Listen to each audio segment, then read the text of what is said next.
them getting into it with each other. Yeah. And then when these from the city get tired of all that, here they come and clean it all up. And they regurgitate it and they spit out the bull. And only the real be left around Atlanta after them from Atlanta get done with you. Yeah, everybody in the They be like, all the I ain't seen a bunch of them. They in another part where we don't be at.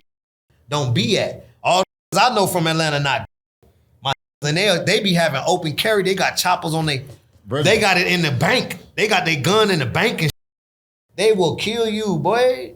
Them niggas ain't playing. Them country in Atlanta will dust your ass off. I learned that.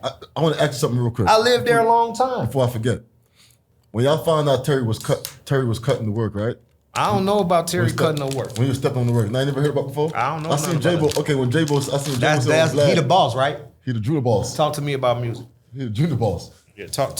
What's the most money? That's junior boss. What's the most money you ever seen? I don't know. Like a lot. I didn't count. One time. Like counted one time. Like I don't know, bro. To be honest with you, I just seen rooms full of money. Like I don't want to know the count. It wouldn't say like, oh, this is how much is there. That's not. It wasn't my job. I'm not the boss. Blue, what you say? Everybody couldn't go to the White House. No. I was there.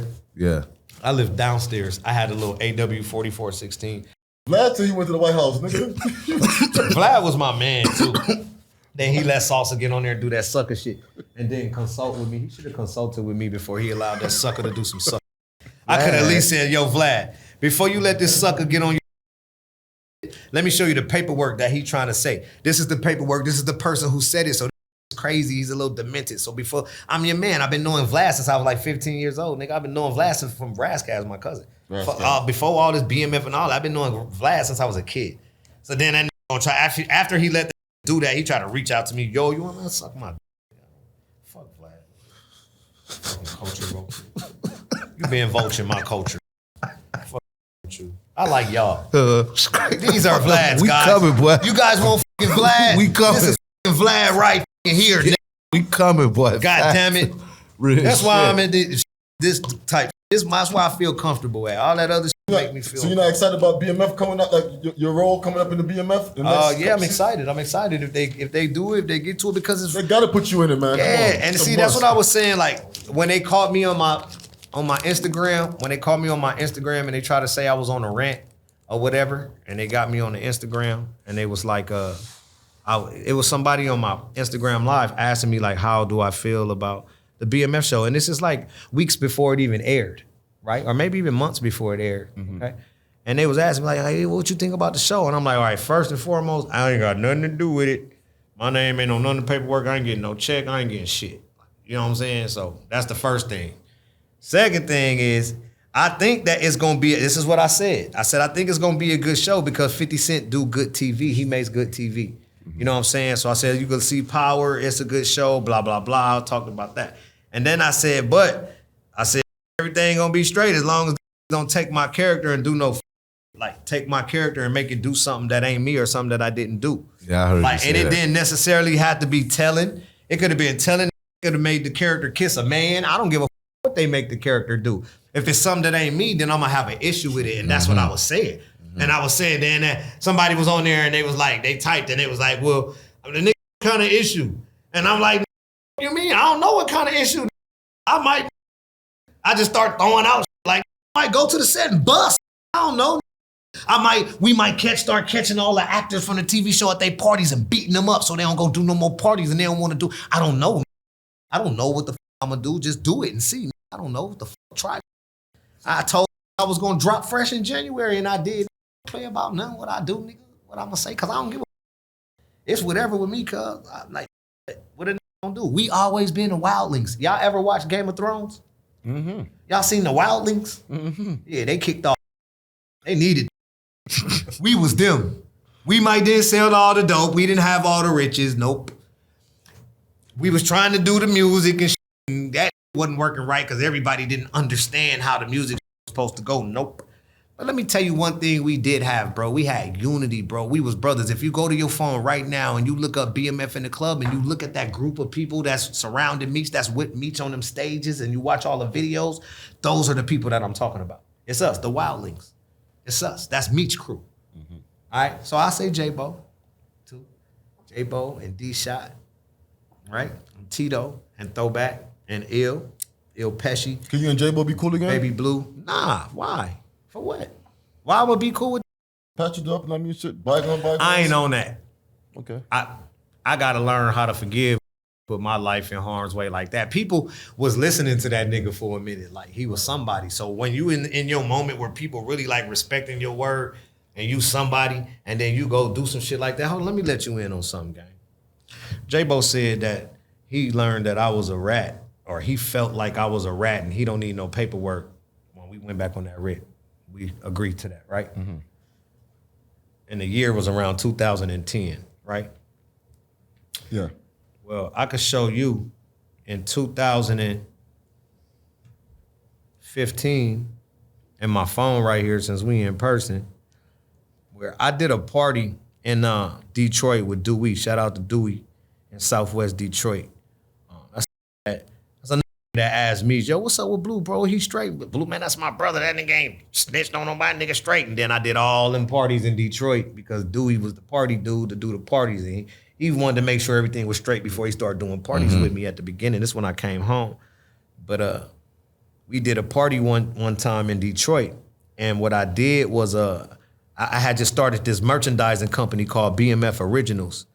And I pressed up these different hoodies. And I pressed up like hoodies for people to represent their family member that was still locked up.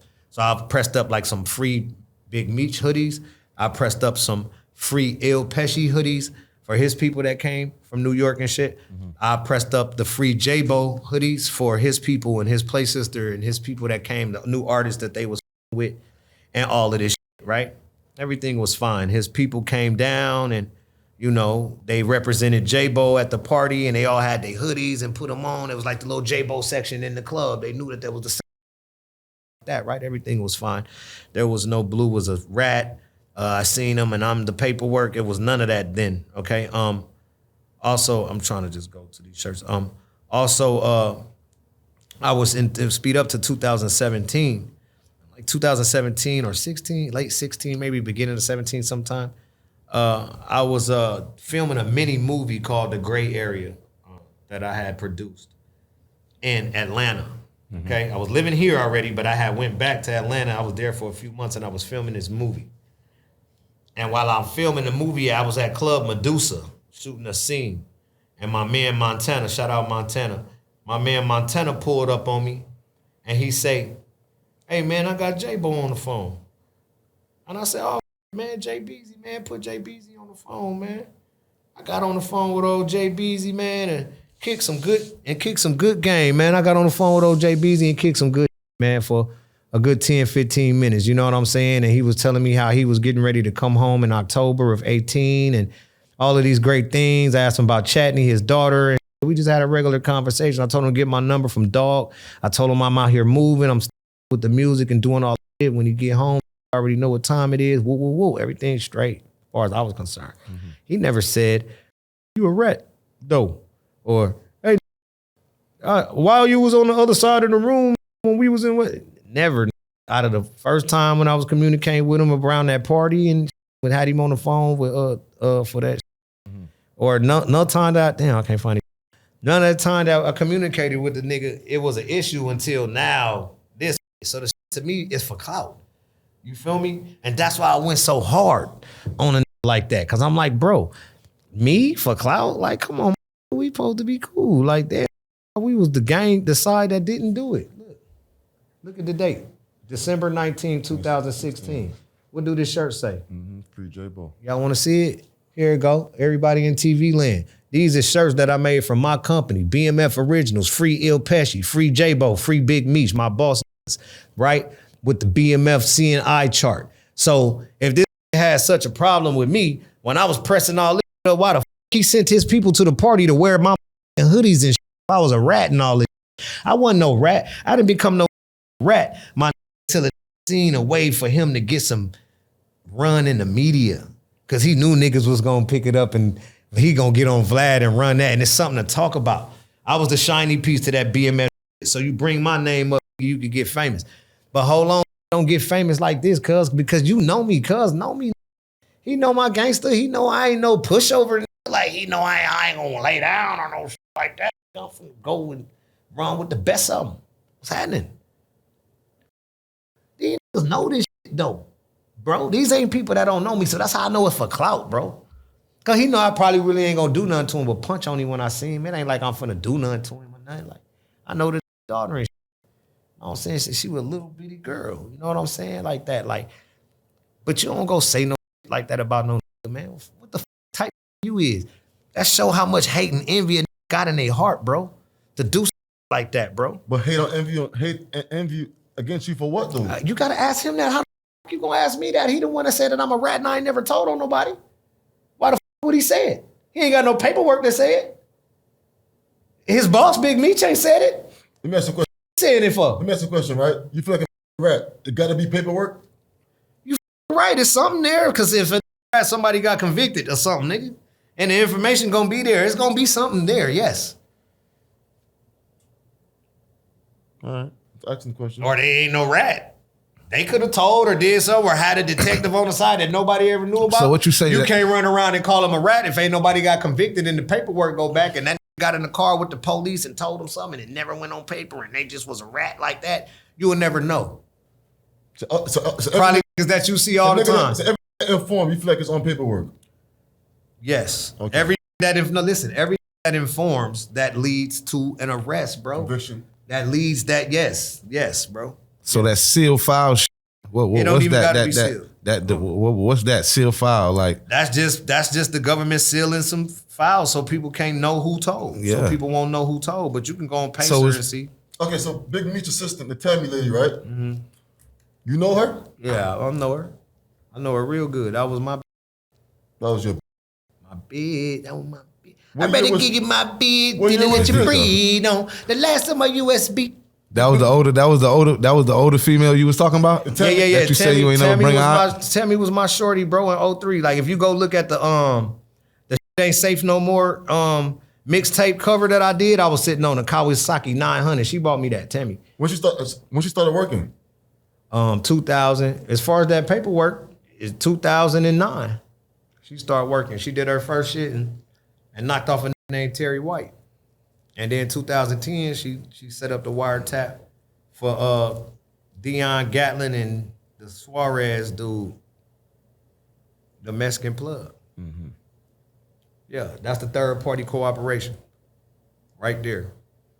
It tell you in the paperwork, on this date, Big Meech had his trusty assistant go and do the damn thing.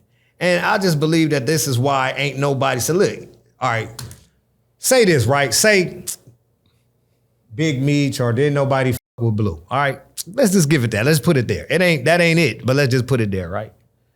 That ain't the same for Bull. Ain't got no problem with Bull. Ain't got no problem with Big Cuz.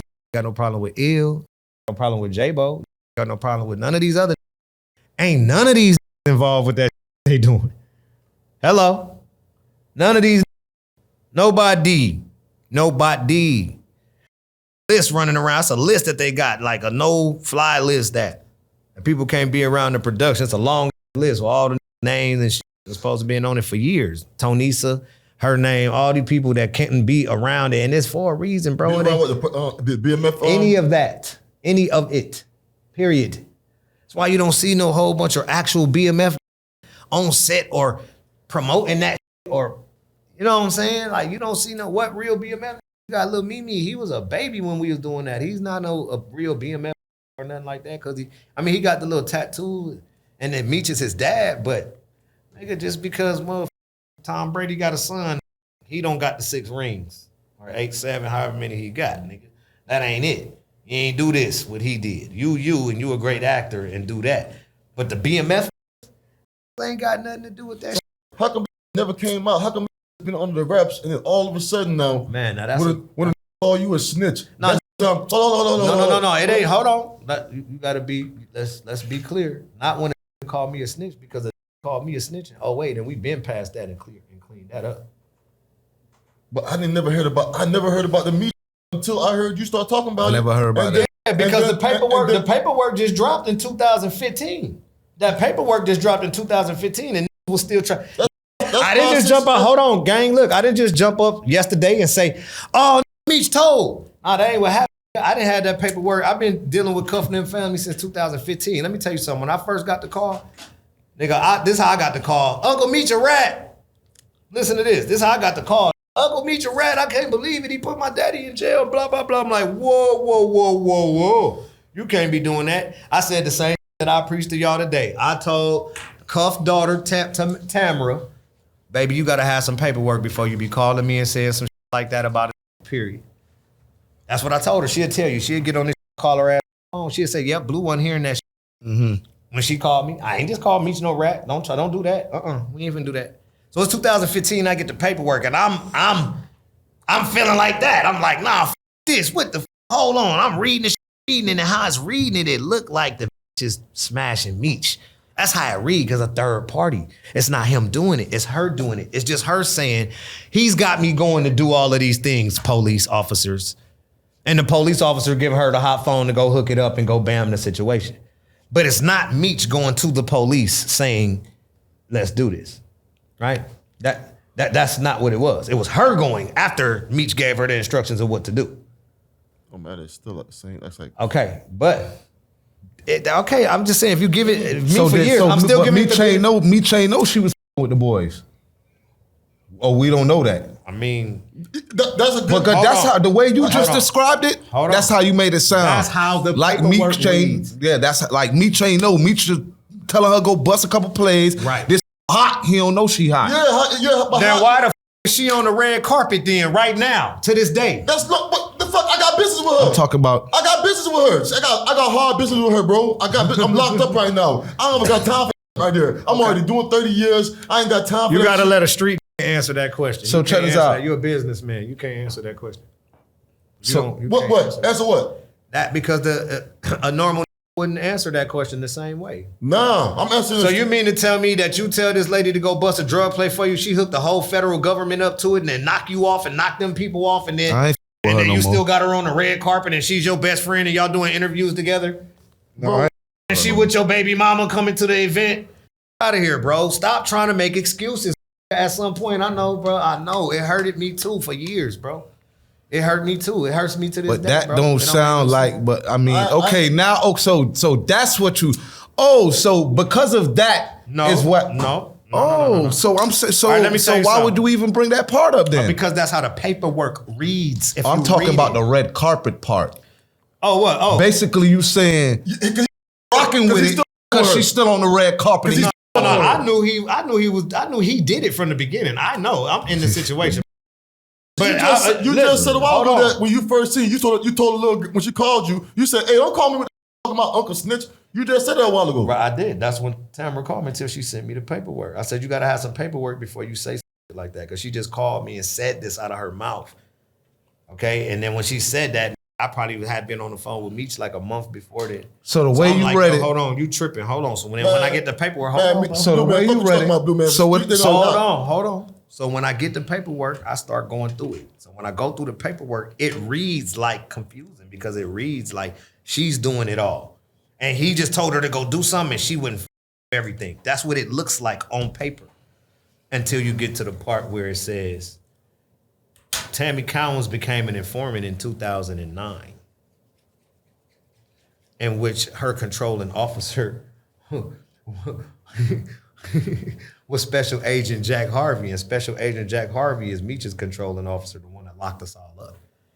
So now, Meech's personal assistant, best friend, the person that he signed his life rights over to in 2008, became a confidential informant under the supervision of the person that locked Big Meech up, that had been following Big Meech since 88, 89 in Atlanta, since he first went to Atlanta, and locked him up. The person that's responsible for locking up the whole BMF, Special Agent Jack Harvey, was Tammy Cowens' controlling agent for the 2009 case. That was her trial run to make sure she was gonna fit the bill and do what she was supposed to do for Meech. Hold on. This is how they set it up, bro. That was her trial run. She went and knocked off T. White. They awarded her $54,000 from the sale of this property. She did so good. Open and shut case. She turned in the information on the man T. White so good, they awarded her money. The police put her in for the award for the money. She wasn't even supposed to get no money. Who T. White is? the white collar crime nigga out of Atlanta. Not the new age T White, because it's two T Whites. This is the older T White, not the new age T White with No Line gang. So I want to be clear so people out there know. Got you. My man T White from No Line was on the streets when I came home. I got you, Blue. Yeah, I thought it was him too. I was even hitting him from prison. White collar, I was like, oh. I was hitting that while he in the joint like, bro, this knocked you off. He was like, I don't know what you're talking about. I'm out of here. I want to stick with it because you said that he signed his life rights over to her for the movie. In 2008. That's before she started snitching. That's before she became an informant. Yeah, before she started snitching. So look, I'm finna show you on paper. Hold on. You said she got the BMF Entertainment in her name in 2008, and she also got the life rights. Yes, I got you. So basically 2008, right? Mm-hmm. All right, now. When she started working now, right? Yeah. In 2010. In 2009. 9. 10, when she started working with Meech and whatever. And 05. Hold on. Timeline. If Meech signed over his rights to her, after she started working, what do you think? He was going to get back his rights because she started working? He signed his life rights over to her before he started working. Before she started working? That's what he said. That's what I'm saying. So how you think he's going to get his life rights back? He committed. He already committed to her before she started working. So he could get his life rights back whenever he wants. They're his life rights. He signed them over to her to use while he's in prison. Once he get out, he'll have all of his rights restored. She only got him while he in prison. She don't own it. So basically, he got to with her while he locked up. I got Hold on. Stop right now. So you finna tell me that the girl that Blue Davinci was in that on the street that you didn't sign your life rights over to, that you never had a drink with, that you never met in person like that, and had a real conversation with her in person. You don't even know this lady for real. He did, though. And instead of giving it to your mama or your son, you gonna put the life rights not on your son name and in this rap name, and then proclaim her on the red carpet and still never denounce her to this day? He did it before she was out of here, bro. Right out of here, bro. Out of here. I'm not going, gang. He did it before they planned all the the same time in 2006 they got cool. In hold on, let me talk for a second. You gotta get deep. You gotta say let the me right talk timing. For a second. That's why I try to give him the timeline. He want to keep talking. 2006. Right? 2006, they meet. That's when they that's when they got tight and start communicating. Okay? He went to jail in 2005, October. So 2006, she writing letters. They get to talking in 2006. 2007, they built their bond and they start getting cool and coming up with their play of how they was gonna run, what they was gonna run. 2008, they start setting up the play. She already knew she was gonna go help and go get out. So look, put this in your name, put the company in your name, boom, help. She's already starting to go trying to shop the movie deal. It was with Cuff first. They was shopping the movie deal with Cuff. Boom. I seen you said right. So all of that shit, boom, they shopping the movie deal, doing all this shit. Now, guess what? In 2009, before they started all this great shopping the movie deal and all that and doing all that, they ran the play through Special Agent Jack Harvey, which is Big Meech's controlling officer. Period. I don't give a fuck what it say. The man that put you in jail don't get a hold of your personal assistant, charge you with a bunch of pull you off of the indictment. Hello. And then once the agent and the whole play up, supersede you for some other that they heard on the mud, supersede Cuff for some other that they heard on the phone. Didn't even have nothing to do with Meech. That's why Cuff in jail. Cuff not in jail because Meech them put the because of what they did. He's not in jail because of that. You said they heard some other. They heard some other during the shit, and then since they was throwing that out, they was mad. We gotta throw out this rap and our agent. Nah, they ain't gonna hold up. We gotta throw it out, but hold on. We heard this while we was listening. It ain't got nothing to do with the case, but it's a murder of a government witness or whatever. So we gonna supersede, indict this. They hit Cuff with a superseding indictment, came out of that Meech case and gave that Cuff 25 years right there. And let his 3 co-defendants go. So the Mexican that they put in jail walked because she was an agent, and the Cuff other co-defendants walked, and they kept Cuff because of from on the phone, from the wiretap. Point blank thing is this. It's another. Any here been to the feds before besides me? Nobody. No. Nobody. Damn it. I just want to know, like, how many that's out there then, because I can't talk to them for real. How many out there that know people or been to the feds that know people that went to the feds. And when you say me, how many times have you seen your person leave the prison that they was at to go to a different prison? Number one.